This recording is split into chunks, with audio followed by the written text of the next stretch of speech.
Welcome back to Airplay. My name is Michael Koretsky. I'm a national board member with the Society of Professional Journalists. And for those of you in the room, I've been notified there's been a bomb threat. Surprise, surprise. Thanks, Arthur. Because this is a secure facility, because we took security precautions, we're going to continue. But if anyone in this room wants to leave, you can do so, no hassle and no judgments. Anyone want to leave? That would suck. All right, with that out of the way, this morning we talked about the ethics of the gaming press. This afternoon we're going to talk about how mainstream media should cover online controversies like Gamergate. The panelists have changed a little bit. Representing Gamergate as chosen by Gamergate, Maya Leonopoulos, Christina Hoff-Summers, and Kathy Young. And just as we did in the morning, we're going to be very journalistic and give them 30 seconds to tell us their life story. Go ahead, Milo. My name is Milo Yiannopoulos. I'm a journalist, author, satirist, broadcaster. I've been covering Gamergate for the last year, and it's been the most rewarding and extraordinary story of my career. Christina Hoff-Summers, former philosophy professor and resident scholar at the American Enterprise Institute, author of various books, Who Stole Feminism, War Against Boys, One Nation Under Therapy. And I'm delighted to be here talking about gamers. I'm Kathy Young. I'm a journalist who writes for a lot of outlets. I'm affiliated with Reason Magazine, which is a libertarian publication. I also write for a bunch of other places. I write about gender issues quite a bit. I've written a book called Ceasefire, Why Women and Men Should Join Forces to Achieve True Equality. And I have written about Gamergate and its intersections with gender issues, and I find it to be a fascinating topic, and I look forward to this panel. All right, representing not Gamergate, two journalists and an independent game developer. We have Len Reform, Lynn Walsh, Derek Smart. Ren, why don't you kick us off? I'm Ren Laform. I work for the Poynter Institute, which is a nonprofit training school for journalists right here in Florida. I train journalists on a variety of topics, including ethics. I was named after Kevin Bacon's character in the movie Footloose, not Ren and Stimpy, and I really enjoy Adam Baldwin's work in Firefly. I'm Lynn Walsh. I sit on the national board for the Society of Professional Journalists. I also am involved with their ethics committee and did help rewrite and rework the SPJ Code of Ethics, which is one of the most widely used codes for journalists as a basis when they're doing their reporting. I also lead an investigative unit in San Diego. I'm Derek Smart. I'm a gamer and game developer. Been doing games and gaming for over 30 years. I love this industry, I love everything about it, and I'm here to make sure that gamers and game developers have a voice in this nice little debate. All right, if you guys thought that the morning panel, as some Gamergaters critiqued me, saying it was too free-form, not Oxford enough and organized and planned, they're really going to hate this because we got no script and no plan. What we're going to do is let our new Gamergate panelists talk for about a minute about, I don't know, whatever the hell they want to talk about. They said they want to talk, I'm going to let them talk. Then they're going to go back and start making a couple of points about Gamergate and online movements, and these guys are going to riff on it, and we're just going to talk. Especially for the studio audience here, if you guys have questions or comments, we want to hear them, and we want to try to get in this discussion more comments and questions from online. So, who wants to start? Milo. Of course. When the Special Victims Unit Law and Order episode came out, it did more damage to the reputation of the video games industry than anything gamers have ever done. And responsible more than anybody else for that episode were game journalists. They had not only, over the course of more than a decade, created an environment in which it was acceptable to ridicule and deride and to criticize their own readers, but they had also, once that scandal blew up into the Gamergate controversy, deliberately provoked their readers over and over and over again and painted their own industry, absurdly and unfairly, as one that was uniquely hostile to women and minorities. Now, I've seen this happen before in another industry that didn't deserve it either. That's the startup industry in San Francisco. Interestingly, video gaming and startups are probably the two industries where women and minorities are welcomed the most. They're the industries that are disproportionately progressive in terms of politics, right the way up and down the corporate food chain. Yet they're the industries that have this weird sort of pearl-clutching, hand-wringing middle-class white guilt about whether or not there are enough women, whether or not there are enough minorities. And this has metastasized into an environment in which it's okay to tweet things like, kill all white men. And in Gamergate, in the gaming industry, it became okay to say that being a straight white male was the lowest difficulty setting. Nobody appreciated the irony of criticizing and ridiculing people for their skin color or for their sex. But game journalists got it into their head that the new sort of progressive, feminist-driven politics was something that they should aspire to, and it led them to all kinds of horrible journalistic failings. Now, I've got 6, which I'm not going to give you all in one go because it'll be impossible to respond to. 6 things that I think journalists really screwed up. And I think those 6 things illustrate really well how to report on these sorts of movements and how to not report on these sorts of movements. Do you want to go over those now, or you want to get those guys having their statements too? Well, I think I'm going to hand over to the others, and then maybe at some point in the next hour, I'd just like to sort of explain to you guys what I think the 6 big ethical failures, transgressions, betrayals, whatever you want to call it, to Gamergate have been from the games press, and what we can do in future to encourage people to report more responsibly, more truthfully, and to avoid the narrative over fact style of activist reporting, which has caused a lot of people a lot of pain, because ultimately this isn't just another front in the culture wars. Gamergate is in a way a sort of geek civil war. There are lots of people who look very similar to one another, warring over things they really care about, warring over stuff they love, warring over stuff that gave them an escape from life when they didn't have one, gave them an avenue into new imaginative worlds and escapist sort of universes when real life wasn't that great. Games journalists have taken that away from them because they've toxified and politicized that gaming space. I think that's a huge and frankly unforgivable betrayal of what gaming journalism was supposed to be there to do, which is to support consumers and to support gamers. I think we'll hand over, but my 6 points later on I think will explain where we should go from here and how to get it right in future. Don't forget, this conversation's about mainstream media covering. Sure, but I mean, the mainstream media uncritically repeats all of the outright, mendacious falsehoods. So often we've seen it again and again and again in the Gamergate controversy. And with some justification, it's perfectly reasonable for them to assume that game journalists are doing their job properly if they don't know any better. They're looking at the work of fellow professionals and seeing, this person has been attacked, this person, and it appears on the page of the New York Times. We heard the New York Times praised this morning. The New York Times has done one of the worst jobs of anyone. I'm amazed that nobody said so. The New York Times uncritically reported things that with very shaky evidence, and then gave a platform to one of the people in question. So I'm going to hand over, but I think when I explain to you, I really am. When I explain to you the 6 things I think are the really serious failings, I think that they'll serve as a useful guide for the mainstream media, so that you know what to look out for next time. Wow, you did that without breathing.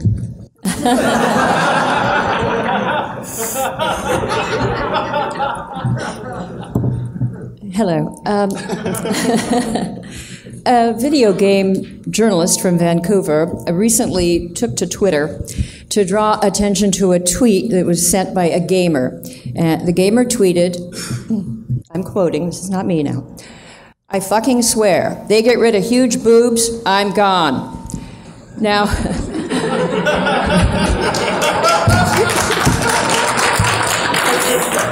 now just wait. Now for this journalist, those 11 words captured the essence of the Gamergate crusade. It was all there, the hyper-masculine dude bro attitude, the crude objectification of women. As he put it, this is Gamergate summarized in one impossibly perfect tweet. But as is often the case with media accounts of Gamergate, the facts didn't fit the narrative. First of all, the author wasn't talking about video games, but rather efforts to censor some subreddits on Reddit. More importantly, the author of the tweet was a young woman. Her name is Allison. She's a lesbian who apparently enjoys gazing at images of busty women. Now, it's the game journalist tweet, not Allison's, that for me is emblematic and an impossibly perfect illustration of a serious flaw in contemporary journalism. The narrative matters more than the truth. Now, Rolling Stone's apocryphal story about a gang rape at UVA by a fraternity, that's cited now as a classic example of narrative overreach. The press literature on Gamergate is strikingly similar. And I don't mean only the gamer press. I don't mean Gawker. I mean the treatment in the New York Times, the Washington Post, Vox, CBS News, leading to the Law and Order episode.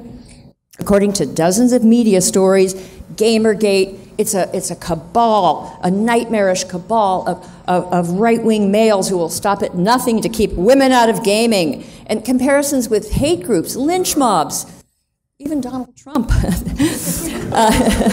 In reality, Gamergate is just an amorphous group of video game enthusiasts. These are people who've come together to defend a hobby they dearly love. Now, some are motivated to join, write for this hashtag, post at this hashtag because they see corruption in game journalism.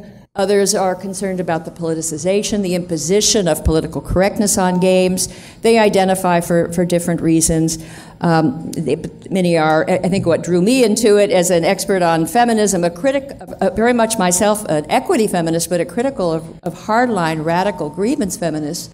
I saw that the gamers were struggling with a feminist critique. Many of them seem to me to be fair-minded, and the gamers that I know are equity feminists, but they are not grievance feminists, they're not hardliners, and they resented the idea that a special school of feminism was imposed on them. Now, the media focuses on what they call, there have been all of these threats to women. Women have had to flee their homes when they criticize a game, and then they are targeted with hate mail and so forth. Now, this is deplorable, and it's true. The press has been correct in reporting this outpouring of ugliness on the internet. But it's, in the case of Gamergate, there is ugliness targeted. Both sides are targeted. And the media is very concerned with the damsel in distress narrative, which is fine, but there are damsels on both sides in the Gamergate. No one knows who sent these threats. It could be anyone. It's the internet. Gamergate's not an organization with a mission statement and a board of directors. It's a hashtag. It's simply, there's no way to police it. Gamers have tried, but there is no way to know who's been doing this. But the press, including the Washington Post and the New York Times, could have automatically assumed the guilt of those associated with Gamergate. And I'll just conclude by saying that I did come to the defense and made some videos on my video blog, the Factual Feminist, and I've come to know a lot of gamers, and I'm not sure I've ever met a community of a more diverse, more welcoming, funny, creative, artistic, and through the course of this year, I lost my husband, and the gamers and others found out about it, and they sent flowers, and a card with hundreds of messages and notes from people that I don't know, but who seemed just so kind and concerned. That's my acquaintance with the gamers. They call me based mom. I'm not exactly sure what, I think it means, I used to think it meant cool mom, I sort of like that, but I think it means grounded and authentic, no nonsense. Now the critics of Gamergate find this epithet, they find it sinister and bizarre, and I think they're just projecting their own troubled mindset onto a lot of very nice, wonderful people. I see Gamergate as a citizen uprising, and like Occupy Wall Street or Black Lives Matter. Now, there are some unstable people on the fringes, but I think journalism at its best aims to tell the whole truth, and that means reporting not just on the fringes, but also and primarily on the authentic majority at the center. And it's time to do that for Gamergate. Thank you.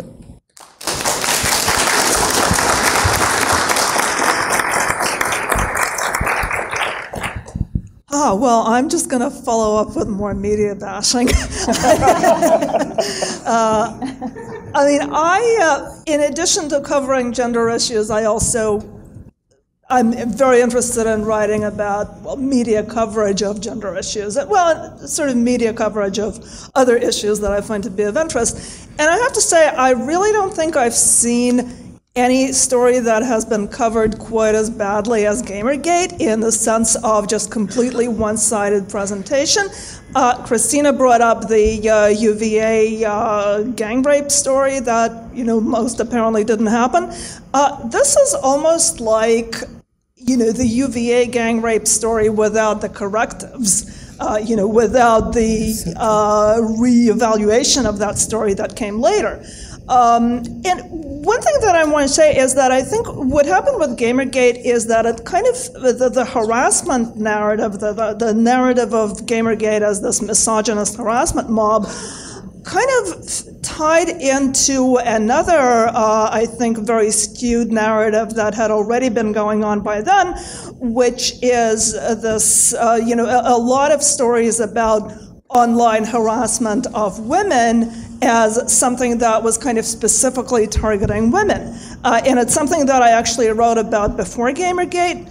I looked at a lot of studies. I mean, obviously, we all know that online harassment happens, and there are a lot of problems with, it's a great thing that the internet has given everyone access to, journalists among other people and, just general access to other people. But of course, the problem is that some of the people who get that access are, the bad kind of people who, want to use it to make threats and to harass people. I don't think, I've looked at a lot of studies that it is something that is specific to women. The Pew Research Center, which does the most reputable studies of online life, basically, has done this several times, has done surveys of online harassment. And they have actually found that in some way, men are more likely than women, for instance, to get physical threats. Young women are more likely to get certain types of sexual harassment. That is very true. But if you look at harassment of journalists specifically, it is really not a gender-specific issue. And I think in that sense, the Gamergate narrative of, supposedly misogynist harassment really, really became a part of this larger story. And, I think it's very difficult to cover something like this when you do, stories of people who say that they have been harassed and threatened.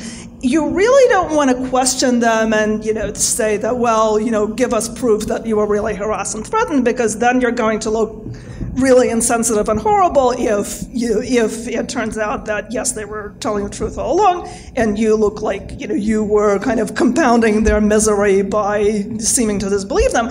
But at the same time, I think we have to find a way to approach stories like that while still doing the basic duty of fact-checking, which is very important. And I think it's not even necessarily that, you're going to say, oh, this person is lying. This person, who may very well be getting harassed, is also probably going to have a somewhat subjective interpretation of what's going on. Like, there have been claims made by people in the Can I interrupt for a second? Yeah. I appreciate everything you guys are saying, but it has nothing to do with what we're talking about. Well, we're getting to that. Okay. Well, I want to start there. Okay. So first of all, Look, what we needed to do is set up what we felt. okay. Well, what you set up, though, we aren't here to discuss feminism, because that's not what this panel is about. That's a great panel discussion. I would love to be a part of that. What you can't do is say, here are 10 rules to follow, and you'll never make the mistake that journalists made about Gamergate again. What we're trying to show you is that this bad reporting comes from a particular historical, political, and social milieu. It arises out of Okay, hold on. culture. Before you, let me.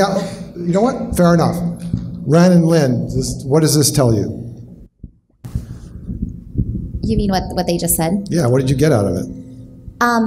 The only thing that I just wrote down was what Kathy said at the end about if someone approaches me and says that they've been harassed and it's by someone and they want me to tell the story, I actually do ask them for proof.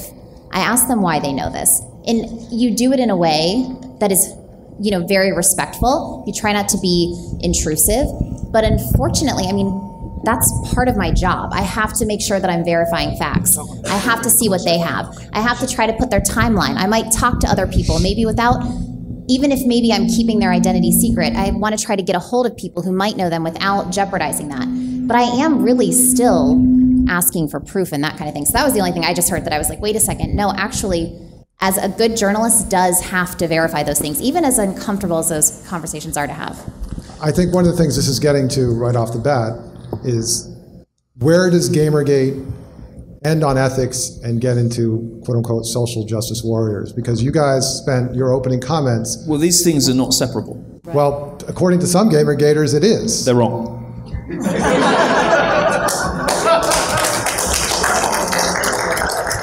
Mike. I mean, there's no way to explain why somebody isn't a good person, doesn't behave professionally, doesn't behave ethically at their job, unless you understand their motivations. It is not for us. We're not journalism professors. It is not for us to circumscribe, the adequate limits of disclosure. It is not for us to enforce rules that already exist. Yes, of course, if somebody comes to you with a rape claim, you should say, when did it happen, and start to... I could ask a question. Go ahead. Thank you. This discussion is supposed to be how Gamergate is going to communicate to mainstream journalists and how mainstream journalists are going to understand Gamergate. It's a two-way street.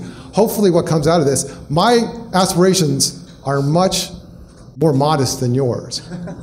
My aspirations... I think what we're trying to say is, look... I have an idea. Yeah, go on. I would say that as a writer and a philosopher, I'm always concerned with confirmation bias in myself. This tendency that we have to be very welcome and opening to anything that confirms your worldview, and very skeptical and dismissive of counter evidence. So you have to fight that as best you can. And what I have found that upset me with the way some people treated Gamergate was that they allowed their prejudices in favor of a particular narrative. They allowed it. Something's going off here. That can't be me. Astonishing glittery appendage. Oh. Shouldn't be.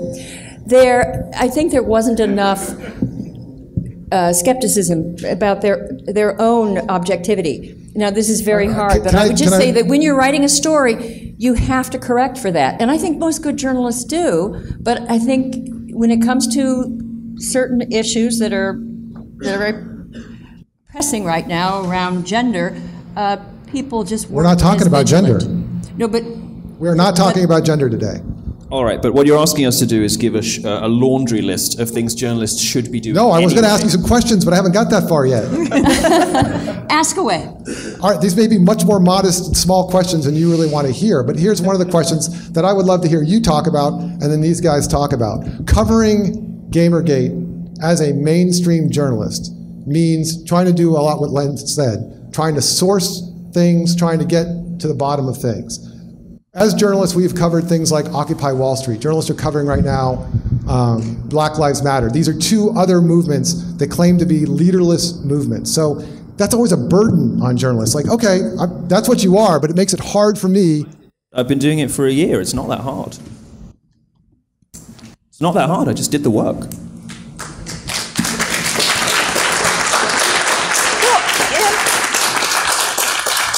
I don't know what you want me to tell you. I've listened to people who said that they knew. This raises an interesting question. Do you put your reporting on Breitbart? Do you say that is news or opinion? I think each piece is very obvious. It's very clear what it is. You can tell. So tell me. It's not clear to me. I'm an idiot. What is it? Well, if it's a news reported piece, it has a lead which summarizes the story in a sentence or so. It's reported. You're writing on Gamergate. Has it been news or opinion?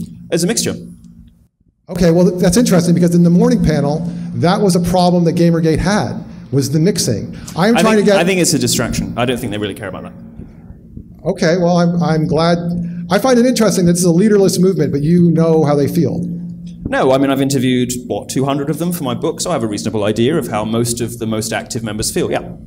Okay, I just run this little blog for Airplay, and we had 60,000 unique users. So 200 is a reasonable sample size. Oh, it's a huge movement, obviously. But if you're asking us to just sort of say what journalists should be doing already, I mean, you could have got the reason I'm asking qualified people to do that much better for you. I'm not trying to impugn your work. I am trying to say that your work is different than the work that these guys will do. So to do the journalism that they need to do, it can't be a mixture.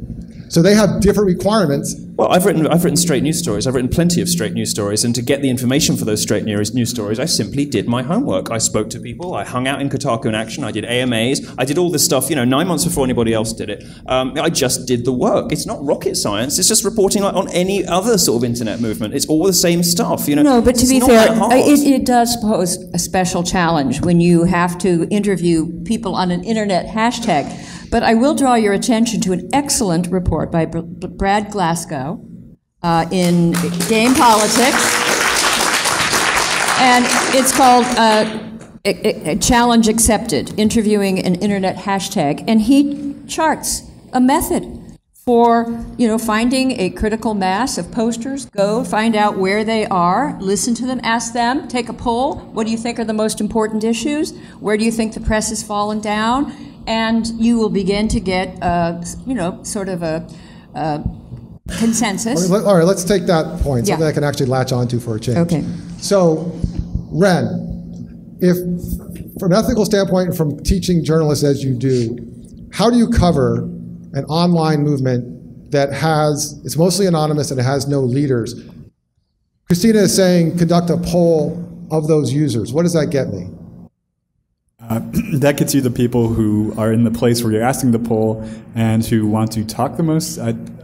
There's no. You have to be scientific about something like that, or else what are you getting? He tried. I was just giving a few bits of information about what he did. Was this the guy who asked then in Kotaku in Action? He did the poll that was posted on the top. Is that the guy? So you're getting guys from Reddit who are active users of this subreddit. There's still a decent chunk of the world who isn't on Reddit, believe it or not. I mean, it's such a small sample compared to what you're actually looking for. But we know as journalists, once you have a sort of sketch of the architecture of a movement, we have a rough idea of how many people are on various different social networks. We know that in order to get a responsible sort of consensus impression, we need to visit these various websites and possibly weight them accordingly. Well, that's not obvious to mainstream journalists because visiting a website doesn't mean... Oh, sorry, go ahead, Ren. Why? How is that not obvious? If we're going to, as mainstream journalists, go to a website and start quoting randomly from the users of that website? I would never That's do not that. what I suggested. I didn't say anything even remotely approaching that. Talk to us as journalists about, we are going to cover a story. I'll give you an example. You were setting up this talk, right? You didn't get in touch with the only journalist who's been covering it for a year to ask who perhaps you could speak to in the course of who you might invite, who might be on the committee. I mean, these are basic stuff that you could do. You could ask other journalists who have done the work already. That's one thing you could do, right? It's one thing nobody did for this event. If you want to investigate an online movement, you have to work out where these people live. You do the work, and it takes a long time. It took me 3 months. What do you mean work out where they live? Sorry? How do I work out where someone lives?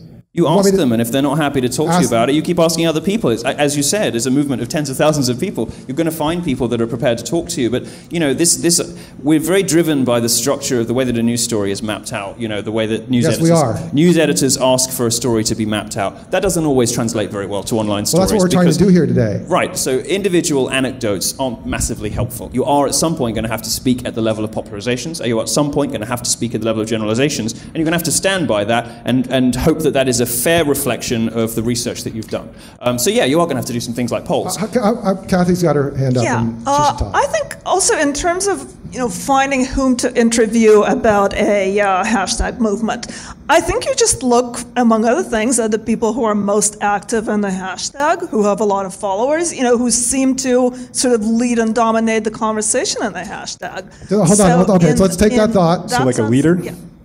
Ooh, it sounds like a leader to me. Well, a kind of influential member. Somebody that's trusted. Right.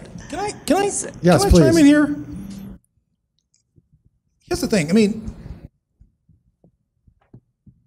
you can't script this stuff, and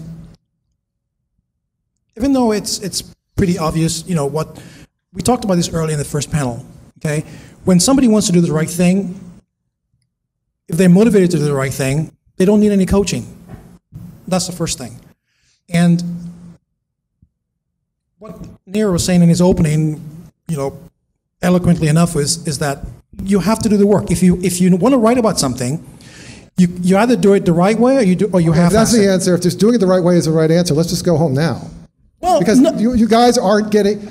But hang on. Hold on, correct me if I'm wrong. I mean, these guys are sitting here smiling because I don't think anything has anything been said yet. Can I just, you can't. You're interrogating a movement about how we should report, you will, because how you you can. guys should report on us. We're not responsible for telling you how to do your jobs.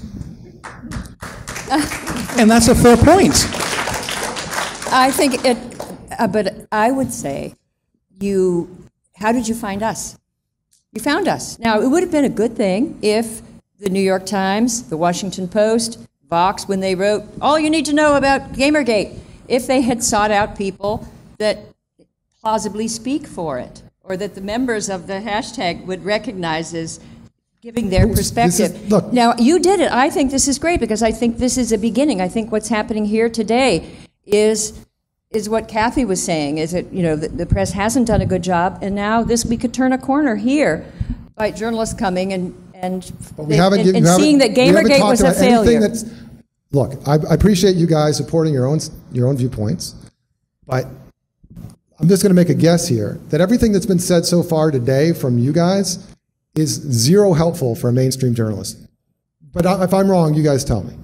No, I would agree to the extent, and as I said in the first panel, I'm not very familiar with Gamergate, as I think actually, even though there are a lot of people involved, there are a lot of people who have no idea what it is. And there are probably a lot of journalists that have no idea what it is. So when you're citing and talking about the New York Times and talking about someone else doing it wrong, I don't know even what they did that is wrong. So I guess that, to me, not knowing that, I can't respond. I can't kind of say maybe this is how they should have done it differently or anything like that, because I really don't know even what they did. If you were working at your station, we're going to write about Gamergate, and then heard a large discussion about feminism, is that the same story or a different story? So for our viewers, that's too much in one story. It is. It's too much to include in one story. We have, certain time constraints, and not all the time. And a time constraint is not an excuse. Sometimes we tell 5-minute pieces. But even in 5 minutes, to tell Gamergate and bring in feminism, it's too many points in one thing. What I'm hearing is that mainstream media is structurally incapable of covering Gamergate fairly, so the best thing is this, they leave it alone. Well, if what you're saying is it's sort of, there's this architecture around news packages and the way a story is structured so that you can never tell the truth about this movement. So Milo, let's stipulate, can we just stipulate something amongst us right now? Just between us and everybody? You can hate the way the media works, and we can admit as part of the media we don't always like all the systems that are in place ourselves, but it is a system that we got, and we are not powerful enough people within that system to change it. So we're trying to have a discussion here today about how we can do better, except you've spent most of your time talking about how awesome you are. So I would like... That doesn't sound very likely. I know. It surprised me too. So I'll give you an example. You were talking, Christina, about how this event came to be. I spent 3 months, most of my free time, and my wife not very happy with Gamergate, to do that. A reporter doesn't have 3 months to work on a story like this. Milo, I've read all of Milo's stuff. It is indeed a mix of opinion and news. So it is not something that can be replicated by the mainstream media. In fact, I think sometimes the mix goes one way or the other. It's not an even mix. So for instance, when you write about Randy Harper, I actually talked to someone in anti-Gamergate, a name you would know, and I'm not going to tell you, who actually thought that reporting was actually pretty good. And that same person, of course, hates a lot of what else you write, because it is not journalism, it's opinion writing, like we talked about this morning. You doing your thing on your website is awesome, but it is not easily transportable to what these guys have to do. You guys talking about feminism, which is a great story unto itself, that I can see both sides, I mean, it has multiple sides to it and a lot of rich stuff to get into, isn't this story. And just by virtue of what you've done here today, I think it's a very telling example. I'd let you guys talk for as long as you talked, because I can tell you this, and if I'm wrong, these journalists will tell me, that if that was my introduction as a reporter to Gamergate, and this is my first time reaching out to you, I am not doing that story. Not because I don't want to do the story, I don't believe you, I have an ulterior motive, but because I have other good stories I can do. Then I think better. you're going to find Gamergate's going to give up on the mainstream media, because this is not a story that can be And told Gamergate, that soon. And it pretty much has. And actually, the conditions for success for Gamergate don't require positive headlines. Well, and Milo said this is an interesting point you raised, because I've talked to other... Hold on one second, please. I'll let you guys talk. I'm trying to get through you guys so we can have this conversation. Milo, so I talked to a lot of Gamergate people, as you have advised, on streams and everything else, and said, listen, we don't have to do the second half of this debate today, because if you want to remain a dark subculture, you can. In fact, there are some SPJers here. We were at a conference of furries, and that is a culture that does not want mainstream journalistic attention. But me and those journalists, including the former What are they? Furries. You know the people who dress up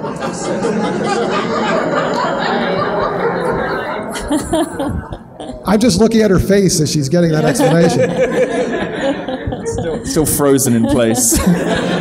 But Milo and Christina, as an example, we went to in fact, I was with the former managing editor of the Cleveland Plains Dealer, and we talked to them about, we're journalists, and what they want or don't want out of media, how they feel misunderstood by TV shows like Law and Order. The furries have been on Law and Order. They want to remain a darker subculture. They don't strive for media attention. Now, okay. Milo, you say you know everybody in Gamergate. No, I didn't say that. I can tell you. I didn't say that. You speak for everyone in Gamergate. You said you speak for everyone in Gamergate. You said you speak for everyone in Gamergate. No, I did not say that. I didn't say anything approaching it. Is this how you quote in your journalism? My God. Yes, it is. I did not say anything approaching that. Guys, as somebody who's supposed to be neutral, I just want to say something. Hold on, let me finish this. Mike, no, hang on. Mike, hang on. Mike, let's do this. Listen. What you're doing is exactly the reason why Gamergate is portrayed improperly in the media, because you're not allowing the narrative to be focused on what the problem is. You're right, I'm not allowing the narrative to be focused on what the problem is. It's outside the narrative, so you can't process it.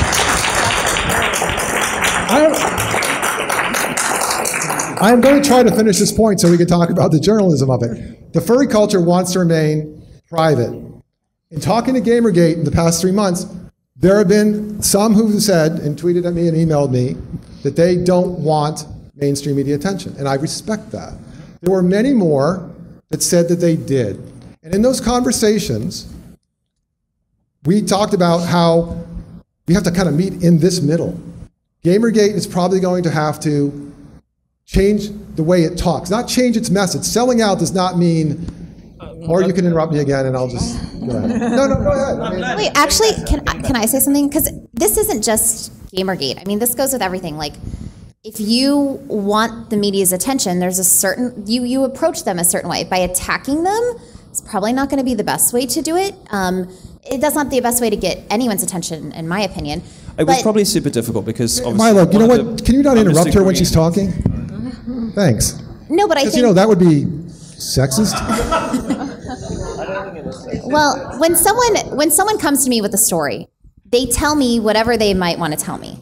I ask certain questions, and we have conversations in my newsroom about if we're going to cover it. A lot of that depends on what's the outcome and what's the public's interest. How does this benefit the public in any way? How is this going to maybe make the community better? Is this going to expose something? And specifically, this is investigations.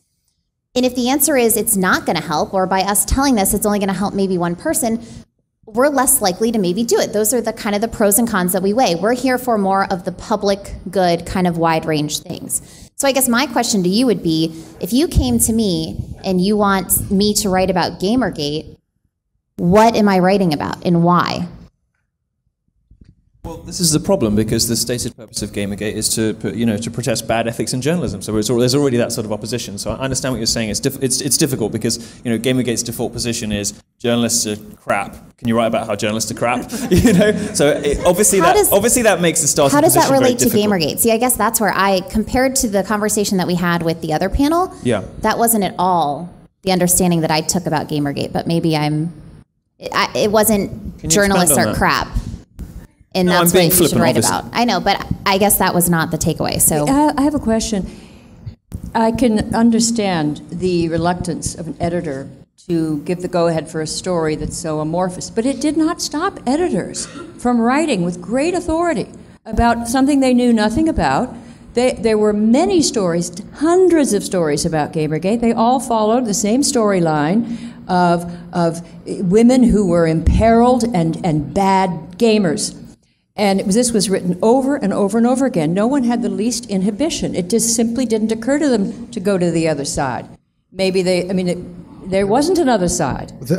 I think I kind of want to reiterate what Christina said, because I think the problem is not even so much that the media didn't cover Gamergate, it's that they covered it from a very one-sided standpoint, which is, Gamergate is a misogynist harassment campaign. What if we stipulate, how about this, to try to move past this, what if we stipulate everything bad that happened in the past, we don't even know all of it, but we're just going to give it to you.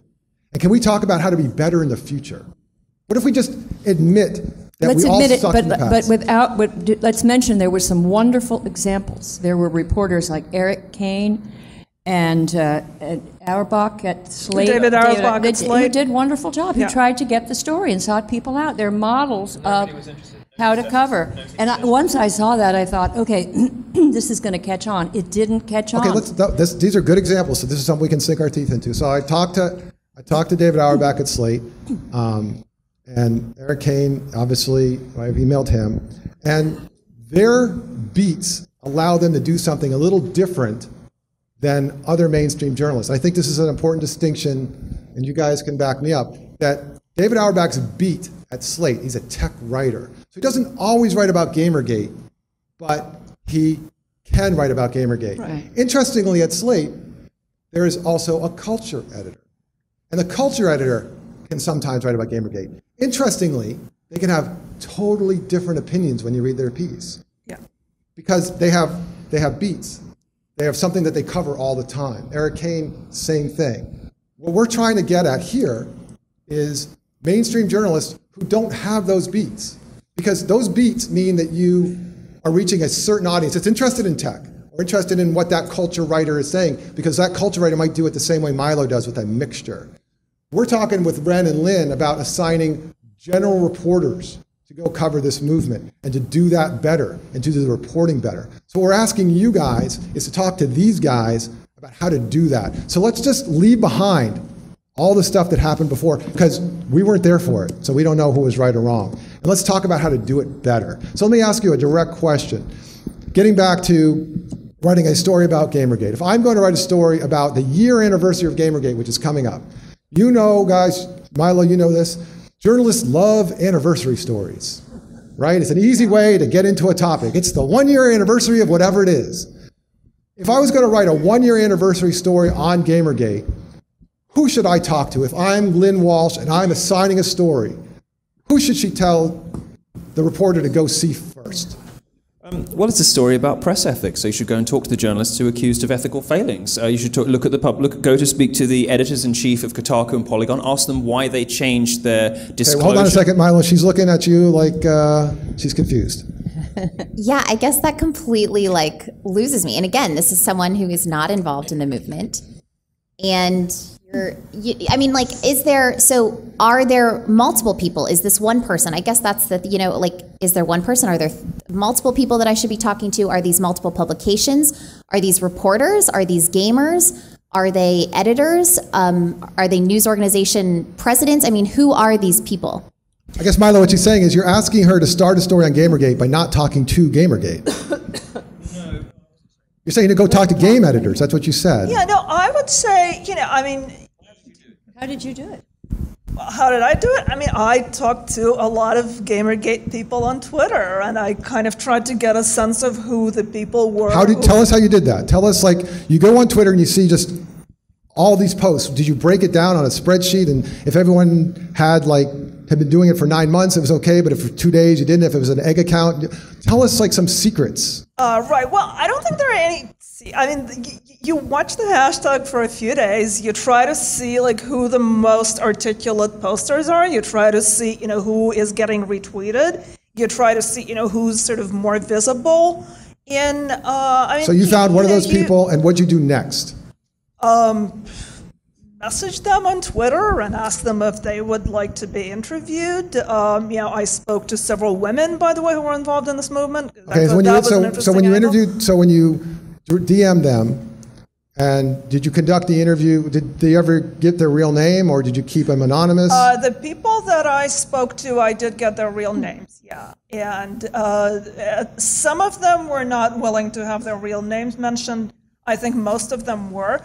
Also, I think the other thing is just to actually watch what gets posted in the hashtag, because again, I think a lot of people who wrote about Gamergate, using the standard narrative, didn't really look at the posts in the hashtag so much as, again, they went with this preset narrative. And if you wanted some advice, for example, it would be good maybe to do what you did, which is actually watch what's happening. It's kind of when I was being glib, I was being glib earlier, and I said I did the work. And that's kind of what I meant, right? Rather than just sort of looking at what other journalists write and say, when every other journalist has a very strong opinion on a subject, and all of those opinions are pointing in the same direction, that makes people like me suspicious.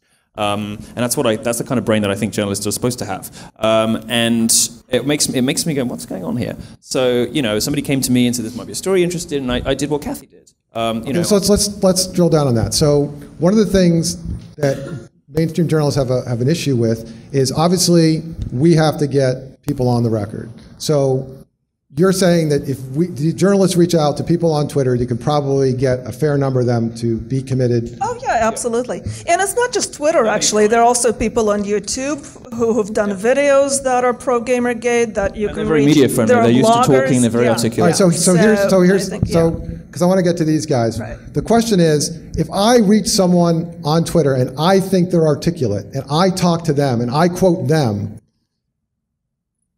how many of those people do I need, or what can I actually quote them saying? Because now I'm saying that I'm asking them questions about how they feel about some movement that has no leaders. I don't know how to put that in context. So let me ask you, when you actually interviewed one of these people, what did they actually say? Just give me one example. If someone you quoted by name, what did you quote them saying? What was their message? Okay, well, it's going to be about feminism again, because one of the best people that I've interviewed was a British woman named Sabrina Harris, who's a technical writer who's involved in Gamergate. And I specifically asked her, what does she think about the perception that this is a backlash against women in gaming? And then she gave you your opinion. She gave me her opinion. She told me about her experiences as a female gamer and, her view of the type of ideology. I hear you. So now my question is this. You interrupted a woman. I'm fine. No, I think I'm done with my point. Hold on. Sorry, he told me off. You should tell him off for a second. I will repeat this from the morning, that this is not for Gamergate. This is for journalists and their readers. So I understand. I totally get it that this is a Gamergate crowd and you want to hear them talk about these issues. And I don't even got a problem with that. It's just that's not what this debate is. If that's what it's going to become, it can certainly become that, but it won't achieve the ends that you guys said that you wanted, which is to give these guys some idea about how to do their job a little bit better. I'm not interrupting them because I agree with them, I disagree with them, or I'm offended. I am just feeling, and maybe I'm wrong, but I can talk to some of the other journalists that I know are in this room, I don't know that it's helping that cause. So I'm going to try one more time, and frankly, if you guys feel that that's the conversation you want to have, you can have that conversation for the rest of the time that we're going to do this. I will just tell you this.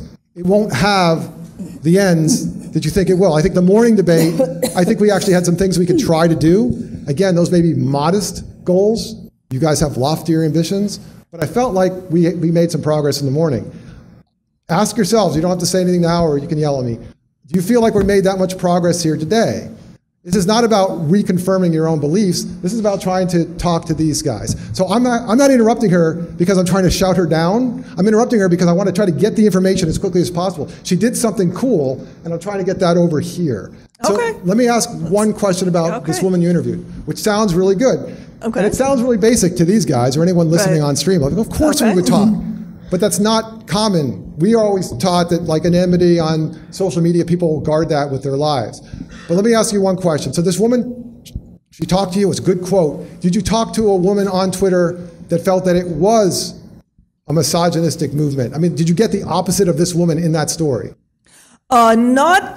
Not anyone that I interviewed personally, but let me tell you why, because the other point of view was already, I mean, I was in a way doing a counterpoint to a story that had been done many, many times. And I think, the other point of view was represented very well. So in a sense, my objective was to do the counterpoint. Okay, and I did summarize a lot of the arguments that were being made for, by people who felt that it was a misogynist harassment campaign. I mentioned the people who said that they were being harassed, and so I think I certainly included the other point of view in that sense. Okay, but so let me get back to these guys, because it's my understanding from our world that if she's going to go do that really cool thing talking to one side, she's got to do the same cool thing talking to the other side, not just sum it up from other media. If you guys were doing this story, would you do what she did, get the person she got, but also try to get the other side the same way? I mean, I absolutely would try to get the other side and get it the same way. I mean, when we put a story together, we try to give both sides, if we can, while we're telling it, equal treatment. So if we have one person coming out against the government on camera, we want to get the government on camera as well. Unfortunately, sometimes the government doesn't go on camera, so we end up with a statement.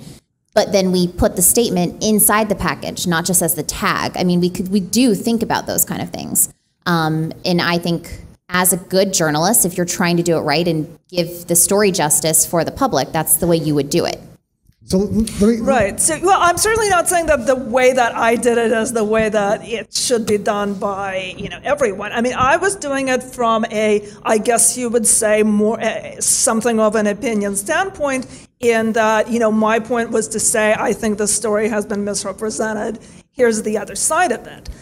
So, certainly if I was approaching this as a kind of new story that, that I was trying to get from different points of view, yeah, definitely. I mean, I was knowingly coming into this from that perspective of saying, here's the other side of a story that I guess has been misrepresented. So, that's, I certainly wouldn't suggest that, people who do the story should not try to talk to both sides. I mean, Mike, absolutely. Can I pitch in here for a second? It says here, I'm going to quote, "How should the mainstream media cover online-only controversy?" We've been here for over an hour. We haven't even touched on that yet. Okay. And the reason I know. Yeah, and well, here's the thing. I'm not a journalist. I'm just a game developer and a gamer. I was a gamer first before everything else. The issue here is very simple. If the media wants to report on anything, first of all, I just feel bad that these two people are sitting here and they have to answer these questions about something they're not very familiar with, which puts them at a disadvantage. I'm a gamer. Nir knows a lot more about this stuff than I think everybody in this room, because he's done a lot of research on it, as Suzanne and everybody else has done. But the problem here is this.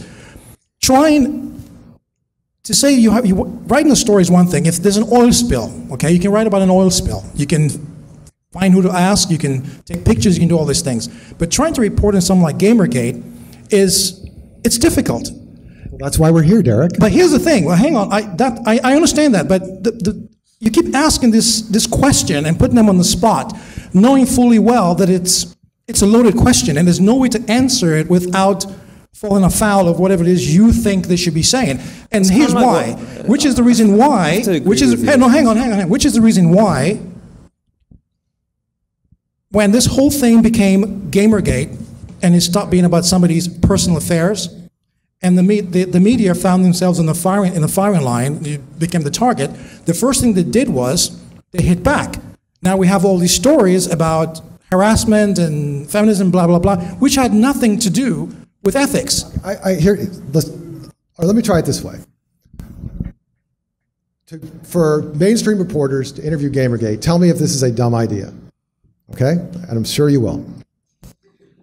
It's a leaderless movement. I can try to do some of what you did, Kathy, if I'm Ren or Lynn, but that's still going to get me what's called anecdotal leads. Like, it's going to get me a person.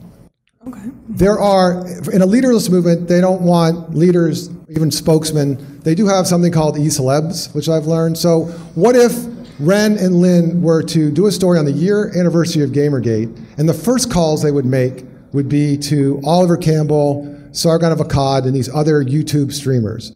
What if that was where they started, and they wanted to ask them about their opinions on Gamergate, Would that be... They'd be doing a damn sight more than CBS, the BBC, any number of other New York broadcast Times. networks, I think any that number of would be national good. newspapers. Excellent, They'd be excellent. doing a hell of a lot more than any other national broadcast or print media ever bothered to do. You're here saying to Kathy, why didn't you get the alternative opinion? Because she was doing a reactive piece. She was doing a reactive piece precisely because the mainstream media did none of what you're talking about. Okay, well, they didn't go to anybody at all. And now you're dragging Gamergate on stage saying, if you like, the sort of press is putting Gamergate on stage and saying, how can we not screw you over again? Tell us how we did it really badly and what to do next. It's a very strange format, which I think is the result, which is the root of the problems you're having here. Well, Milo, we weren't there for what happened before. So if you talk, here's what... It's very difficult when the other side does. You brought in journalists who are celebrated professionals but don't know anything about Gamergate. I mean, how much can we realistically expect to accomplish? Okay, well, I'll try to answer that. Reporters have to do stories all the time where they, especially general assignment reporters, that's the title for it. I was one myself, where you have to go in and parachute in and do a story and get out of the story. We're not the expert, but that's okay because we're writing for other people who aren't experts either. Sometimes, as you guys just demonstrate here today, before your audience, you guys all understand these issues. The people that don't, a lot of this is getting lost on them. So sometimes it's a really good idea to have a reporter that doesn't know much, that knows a lot about journalism, but doesn't know a lot about the topic at hand. Because they're going to ask you a lot of dumb questions, because those are what their readers are going to ask. So let me just get back to my point, which is, would it be helpful for someone like SPJ or some other person to make a list of all the streams? These are people that this audience probably knows really well, but a journalist just parachuting... I think it would be helpful. I think the problem is that Gamergate, in its on its own merits, isn't particularly newsworthy. The thing that's newsworthy about it is these threats, some of which are obviously real and some of which aren't. Don't forget that the story that we're going to do is the year anniversary of Gamergate. So it is an opportunity to talk about everything. The problem for the reporter is how to get that I stuff. think by far the best thing you could do is go to the people you mentioned. Would be really good, yeah. I think there's a bunch of names. There's some of the people you mentioned. I think Liz Finnegan would be a great person to talk to. But it takes like a day to find out who these people are. It takes she's 24 hours to find out who these people are. Why did nobody do it? Sounds like we've got a first step. Let's go ahead and do it. So let me go back to, let me just turn this over to you two. So you are going to assign a story on the year anniversary of Gamergate. What do you, based on what you even know now, what would you do? How would you do this? What do you do first or second? Sounds like we should contact these people. I mean, so as a reporter who knows nothing about I've been in that position where I was a general assignment reporter and I had to go out and cover the thing. And what I do first is, go to a source that I trust and get some background. It sounds like in this case, I'm not sure who to trust, so I guess I would start by finding these e-celeb people and seeing what they have to say. But, I mean, within a journalist purview, within the modern journalism world, the one we're in right now, it sounds like that would take a lot of time. And I can see why the story doesn't get written that often, because who has the time to do all that right now, Well, I'm a busy guy. I did it. I mean, Kathy did it. But there are plenty of people who've done it, and there are plenty of people who've done that's your this. thing. Well, I don't really understand the questions we're being asked. People have done it. Can Lynn talk? Kathy did it. I would say, and this is nothing against her at all, but I would hate for time. I always tell my reporters, I don't want time to be an issue. If it's a good story, we're going to figure something out. And yes, does that mean that some stories then don't get told? Yes. And does it happen every time? No, it doesn't happen every time. But we like to try to get it to happen. I think with Gamergate, especially in mainstream media, it's what's that plug? Why does like my mom watching at home care? And that's what I need to kind of jump off of. And I don't think there is one. Well, and that doesn't mean that it doesn't deserve to be covered, but that means that it may just continue to be covered maybe in these niche kind of trade publications, kind of like auto stuff, auto reviews. You don't see that on, daily, 5 o'clock news shows, which I think people are okay with. But if the mainstream media does jump in and cover it, I am completely on the page that they should do it well, they should do it ethically, they should get both sides, and all of that should happen. I mean, I think that's something we all agree with. And if it wasn't done, which you guys are saying that way in the past, as a journalist, I don't like to see that. No one likes to see that because that makes us all look bad. So, yeah, if I can add something here, The mainstream media didn't really have to cover Gamergate at all, but if they were going to cover it, I think it was their obligation to cover it fairly. They could have just not written anything, but instead they went with this very one-sided narrative of several people saying that they had been threatened by Gamergate, that they had been harassed by Gamergate, when there was never any evidence produced that these threats actually came from anyone associated with Gamergate. We're stipulating that we weren't around for that. Yeah, but I mean, you're asking me what the media did wrong, and how should the media have covered it?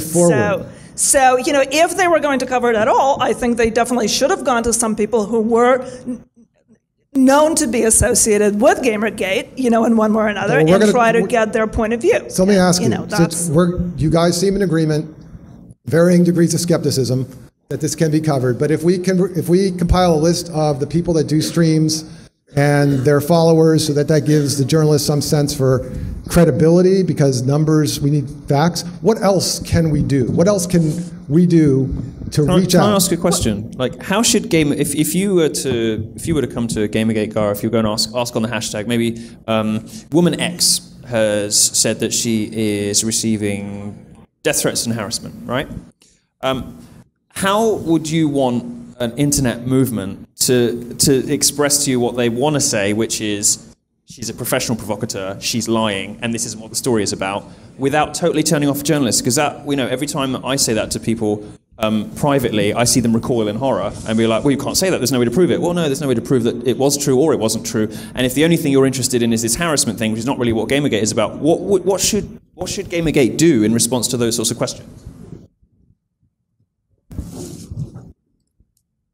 I mean, I think tell the truth. I mean, that's the number one thing. Can you point to facts? Can you send us tweets that maybe this person has done this before?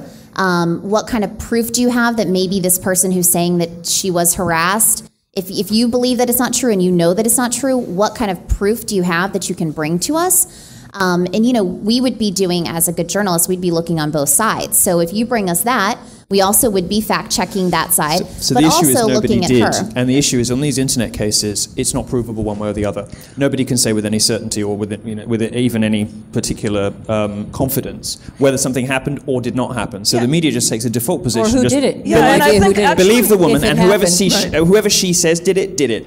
Run it on the front page of the New York I think Times. this also goes to the issue of covering online movements specifically, because in any online controversy, you usually have trolls and kind of professional provocateurs and troublemakers kind of glomming onto it. So there has certainly been some ugly stuff surrounding Gamergate. A lot of it was directed at both sides. A lot of it came allegedly from these, troll nests somewhere in the deep recesses of the internet.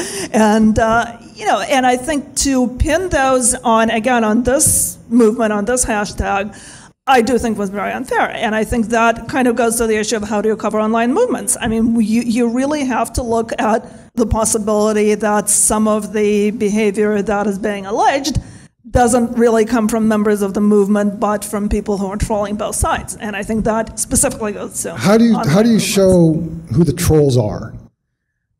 That's not it. I mean, there are people who have dedicated a lot of time to tracking them down. The FBI is trying to find that out. But there are also a lot of see, it's a difficult issue because it's people are also afraid to talk about this because they know that if they do, I mean, I've had people contact me with information saying, well, you can write about this, but, don't mention me. And, and also if you write about this, these trolls will probably go after you and, put your whole address on mine. That's not new. That's not new to Gamergate, though. Yeah, I cannot tell you how many times someone contacts me with information and says, if you write about this, someone's going to come after you. I mean, it happens with a lot of stuff. So that's not just Gamergate. So how do you handle that? But it's not often in a story that a reporter will get an unsheathed syringe through his front door and a dead animal with a razor blade in its neck. No, we have journalists that get killed. Yeah, well, yeah, when they report in war zones, sure, or on terrorism, but not on video games. Or on soccer in Eastern Europe.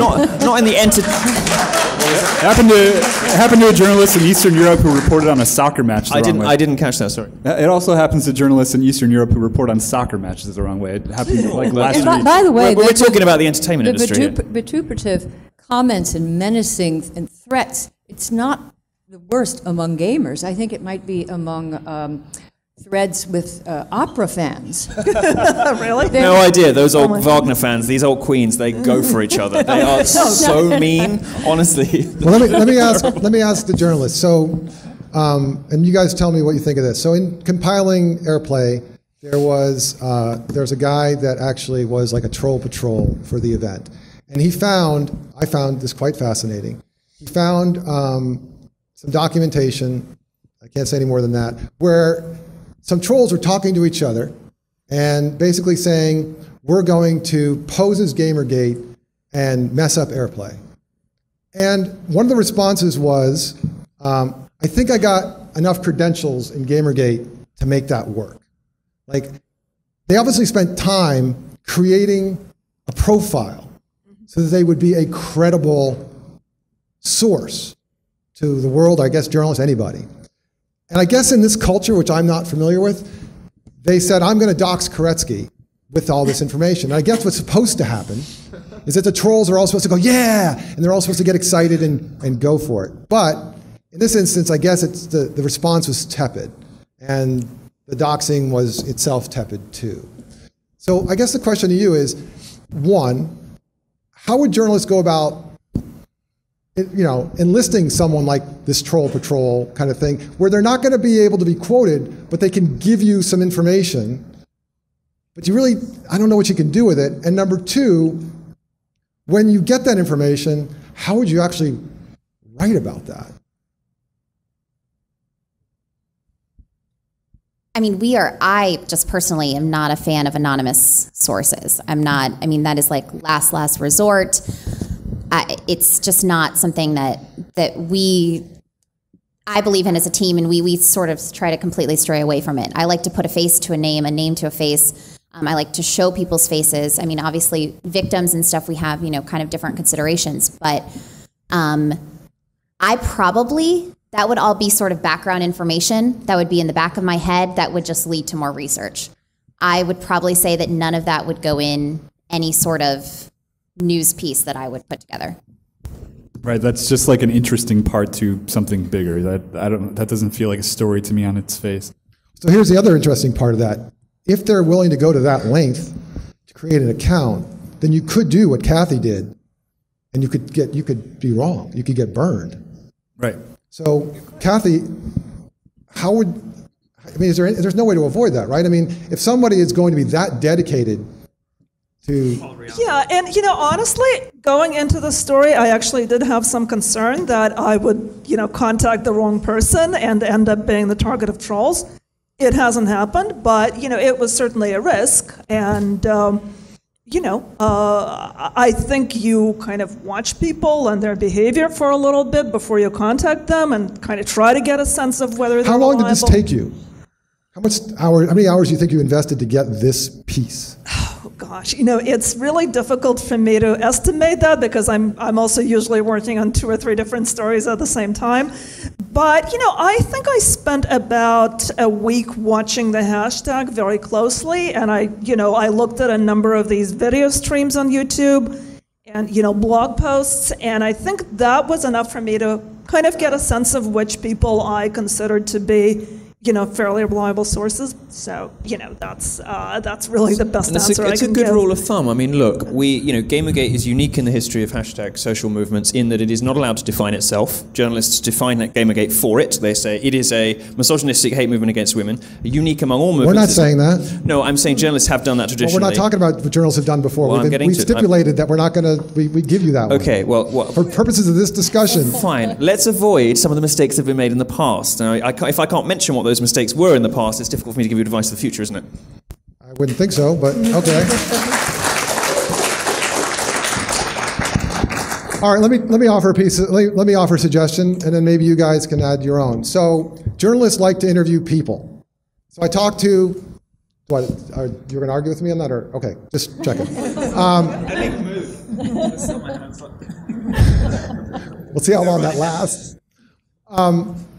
They like to interview people. So I talked to a guy that does the Gamergate meetups in Boston and asked him, would your meetup people be averse to a journalist attending that? Say that I am with a Boston publication and I got an assignment to do a Gamergate story? And he said, no, you could come out and talk to us.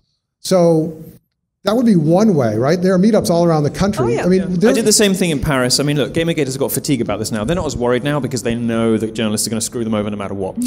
So, you know, the last one, I was in one in Paris, I think 2 months ago, and somebody came down from, is it Le Monde, or one of the big Parisian newspapers, came down, spoke to everybody, deliberately ignored all of the people there that he recognized who knew might give him articulate answers, you know, to what Gamergate was really all about, and then just went for the young, bewildered-looking kids. You know, Gamergate knows this is going to happen. We know that when a journalist, you know, like I say we, I guess I should probably just give into this now and say we. You know, Gamergate knows, you know, that when a journalist comes, it's almost always to do a hit piece. They sort of got fatigue about this now. So, yeah, if you want to come down and do yet another piece about how we're all dicks, fine, come do it. You know, they don't care anymore. As far as the interviewing anonymous people goes, that is just a reality of reporting on the internet age, and you're going to have to get used to it.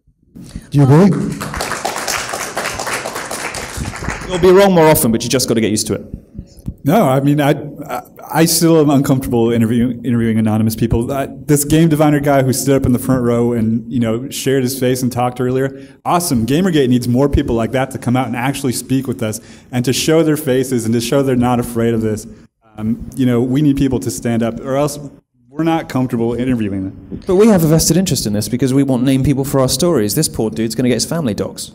Yeah, let me also can I give a specific example of a story that I think was badly done? Well, no, why are we going to talk about something that's been badly done? We didn't do it. We want to, let's keep this conversation going. This is good. No, I mean, I think that's a good point because, I mean, when I go to even my boss and I say, oh, I have this great story on Gamergate, no one's using their name, and I had to only shoot their hands, and they're making all these accusations against different people that I actually don't know who they are either, but it involves some companies. He's going to look at me and say, absolutely not. But because someone's going to see that piece and be like, what? Who are these people? Who are they talking about?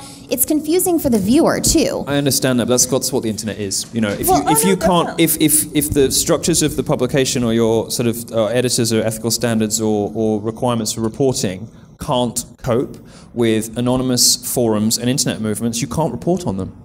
You just stop reporting on them. Yeah, but you're not equipped to report on them otherwise. Hang on. Here's the thing. I don't think it's just an issue of that. One thing I want to mention about this is the reason why people like their anonymity is because they don't want to get attacked. Gamergate is not about, you know, some 15-year-old kid sitting in his room playing video games. I have friends who support the movement. These are top-notch developers. I know that there's people in academia. I mean, these people don't want to put their face to it simply because of the way the media has portrayed this movement as being this, you know, based on, you know, harassment, abuse, blah, blah, blah. So I think asking to have faced and named people to talk about and represent a movement that doesn't want to be represented by any leader, it's just a waste of time. I mean, that's the reason why the media has anonymous sources. But hang on, yeah, but that's the reason why the media has anonymous sources. Okay, let me give you an example. If I went online, if I said right now, hey, you know what? I'm Gamergate, blah, blah, blah. There's going to be 1 million stories next week. And I have to deal with that. Well, that's because we know who you are. Exactly. Hold on 1 second. Let me just get back to Lynn and Ren. Ren, let me ask you. An anonymous source in a newspaper, who knows the name of that person? Probably just the journalist and his or her editor. So an anonymous source in a publication is not anonymous to the journalist. Not anonymous to, and by the way, the reporter isn't allowed just to keep it to themselves. The editor has to know who it is. You guys want to talk about that? Yeah, so I guess, I mean, I think that maybe is the difference when we talk about anonymous. It's, so if someone from Gamergate, if I talked to them and I sat and even met them for coffee, we had a conversation, and maybe I didn't use their name in publication, they're not anonymous to me. They're not, my editor knows who they are. I probably also, well, I definitely normally, if we do this and I get approval, I'm self-verifying who they are by looking up maybe an address to see who they might else know, where they live, making sure it's valid. I also probably, if I'm going to use an anonymous source, am going to meet in person. As much as they may not feel comfortable with that, I'm not just gonna have a phone call, because that could be anyone. So I think there is a difference between being anonymous online completely and not even then being willing to tell me your identity and I'm reporting on you versus you telling me and then you're anonymous in my story. That's completely fair. I mean, my experience, a lot of what are called trolls are mostly just kids who are bored, who are posting memes and jokes and broing out and having a bit of banter, and they're neither here nor there. The people who are anonymous because they need to be for their personal safety, and journalists got who the victim was in Gamergate completely the wrong way around. The people who needed to remain anonymous for their professional lives, in my experience, have been very happy to acquiesce to stuff like that, and I've done that with many of them. But also, the other thing about being anonymous is, if it's about trust.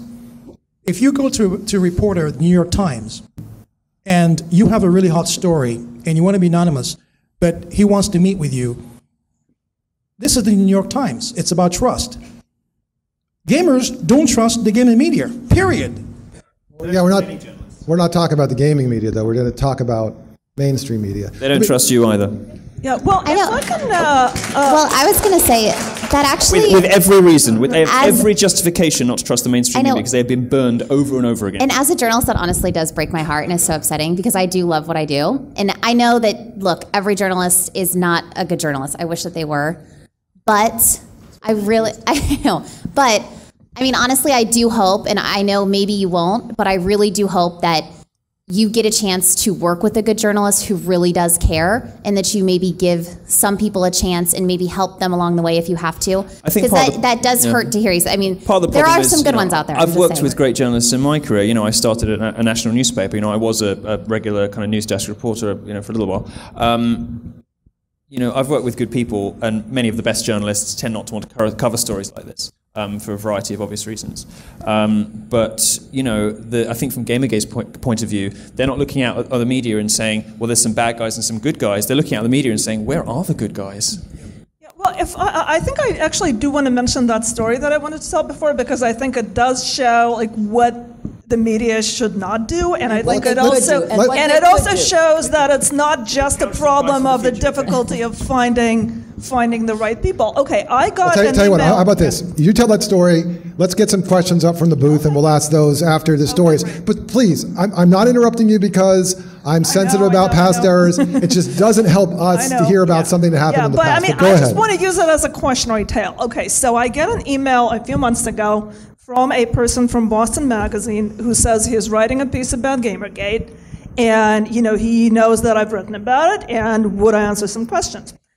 I said sure, and he sends me some questions, and I see that all of the questions are couched in terms of this narrative that Gamergate is a misogynist harassment campaign that wants to drive women out of gaming.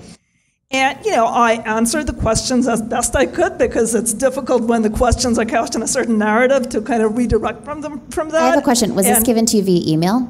Yes, this was an email interview. I will just say, email is the worst way to interview someone. All of my reporters, yes, you may ask a question via email. I tell them, now call them, we want to schedule, we want to sit down, and that's not just because we're TV. Right, but email is not, that would be, completely, unless that's the absolute last resort, and that's the only thing that someone will agree to. Right. That's what we do. I mean, I said I can answer questions by phone. Kathy, just to add to that, is that if you guys are looking for signs of what makes a good journalist or a bad journalist, that might be one of the signs that Gamergate wants to look out for. Is if you want to conduct this interview only by email, maybe that's a sign that I shouldn't trust you. I can tell you, I got interviewed by BuzzFeed. The guy wanted to do the email interview thing, and I said, no, call me. And the story still came out. It's very effective at diffusing people who have a particular point of view that they want to put across in the story. It's certainly true. Exactly. So before you go on, if we're getting one lesson out of this already, if Gamergate's going to get a lesson out of this, even though it's an online movement accustomed to dealing only online, I recommend, and I think Lynn and Ren would too, is get that reporter on the phone, because you know why? You think you see a harassment narrative, or you think you see the reporter have a definite preconceived idea, you will definitely get that idea when you get on the phone with them. Right. And it doesn't cost anything to make a Skype burner account and speak to the journalist with that. So in this case, so I answered the questions as best I could. And not only did I do that, but I said, here's a list of other people that you can contact, including women. Like, here's a female game developer who, who not only supports Gamergate, but actually has found herself sort of semi-blacklisted in certain areas because she's seen as, supporting a misogynist campaign despite being female. So what happens when the story comes out? It's couched completely in the harassment narrative. I'm not quoted. None of the people that I mentioned to this person were even interviewed. And instead, he's quoting, there are a couple of women who, again, who say that they've been harassed by Gamergate, completely uncritical acceptance of what they're saying. And then he's quoting as an expert, I'm not going to name names, but he's quoting an opinion columnist who writes for online publications, who on occasion has explicitly said, and I just want to finish this one point, but this is a person who has explicitly said that he is basically willing to bend, well, not bend the facts, but at least leave out facts that don't fit, his ideological preconceptions. So, that's... This is what Gamergate has seen across the mainstream media. If I can ask you guys another question about this, just from the point of view of maybe Gamergate, sorry, super quick, promise. What they kind of want to know is if a journalist is coming to you and you know that they're going to do this, this slanderous piece and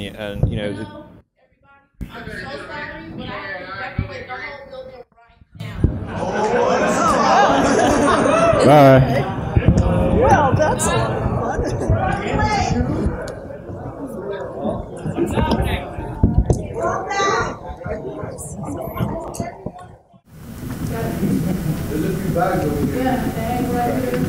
What, will people sit down when yeah. They was in the middle of doing the live show when I came in here.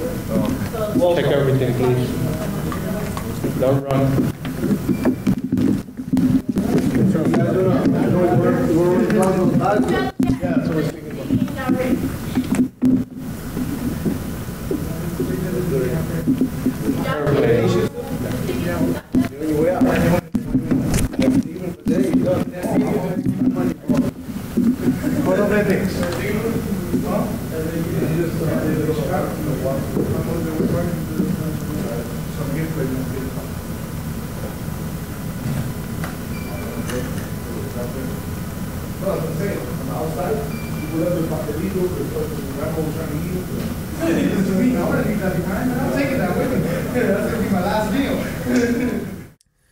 Hello? Is the still on?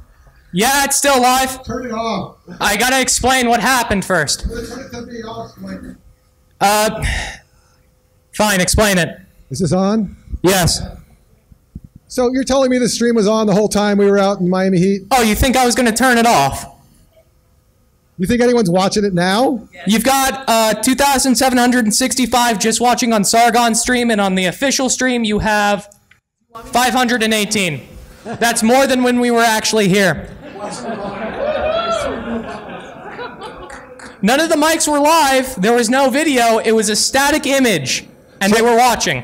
So, in I think it was in 1910, the Mona Lisa was stolen from the Louvre, and more people went to see the empty space than went to see the Mona Lisa. Oh, of course. So I think it's a little like that. Okay, so for those people who just left the stream on or fell under something heavy and couldn't turn it off, I think this was our 5th bomb threat. This was the most credible one. I heard it was the 10th.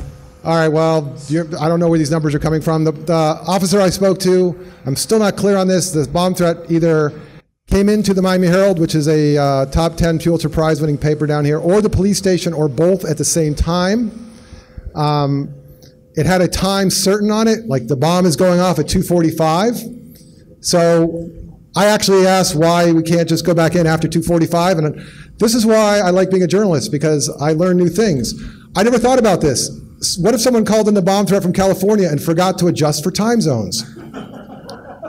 I mean, you can't say the people that issue bomb threats are really thorough, so I didn't think about that. So they had to do a full sweep of this place. We were outside. Luckily, the conversation continued. I was pretty impressed that Ren LaForme and Lynn Walsh, Ash Scow, Oliver Campbell joined us, Kathy Young, Mark Sebb, they joined us. Right across from a cop car, we took over a condemned house, and in the carport, continued the journalism and Gamergate conversation under the theory that the bomb threat was illegal, crashing into a no trespassing condemned home is illegal, therefore they cancel each other out. and it becomes totally legal. Perfect logic. That conversation continued until just now. They're going to be shutting this place down because I think this place hates me, and we're not going to ever be able to come back here again. Do it in Tampa. Well, you know what? I hope that regardless, you guys will continue this conversation. If people are actually watching this, then I have to say the following things. Number one, you should thank Florida Atlantic University OWL TV. They're the ones who came down here and did the shoot. These guys right here.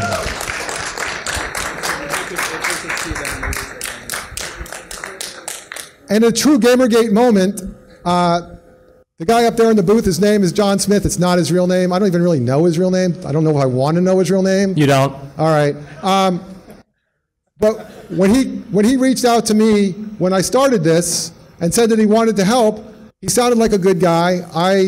As a journalist, you get to know if people are kind of bullshit artists. So I said, yeah, sure, help out. Well, that caused such a Gamergate catastrophe stir of excitement that Oliver had to have an emergency stream to vet this dude. Well, it turned out that all the technology that was done today, a multi-camera secure live stream, was done by a 19-year-old sitting up in that booth. I had help. I want to take a moment and personally thank all of the people Koretsky brought in, as well as all of the volunteers who came here. I couldn't have done this without the help of everybody working the cameras and the sound. And I don't know if any of you want your name shouted out and people cheered. I just got a way of saying no, so I guess I could be the face that takes all the credit. Thanks to those people. Thanks to everybody who came out in support just to see the event or to attend and possibly to cover it. You're all amazing people. I love all of you. And thank you. All right, so I don't know what's going to happen next, but here's the idea, is once we all take a shower and cool off, we're going to try to write some of this stuff up. It might take a little bit of time.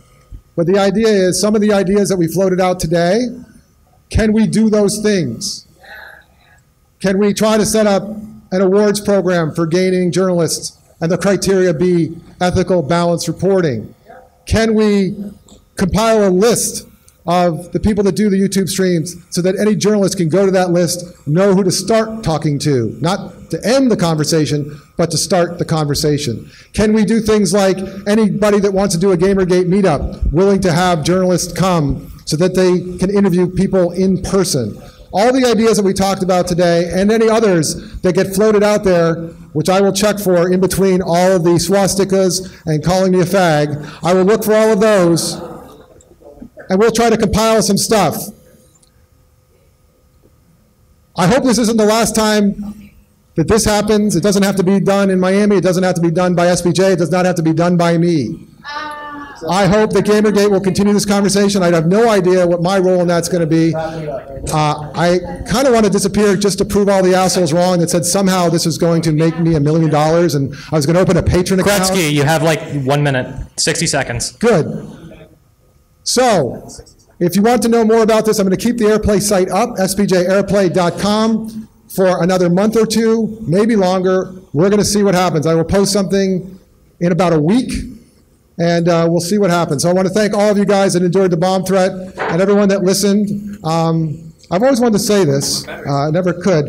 You don't have to stay home, but you can't stay here.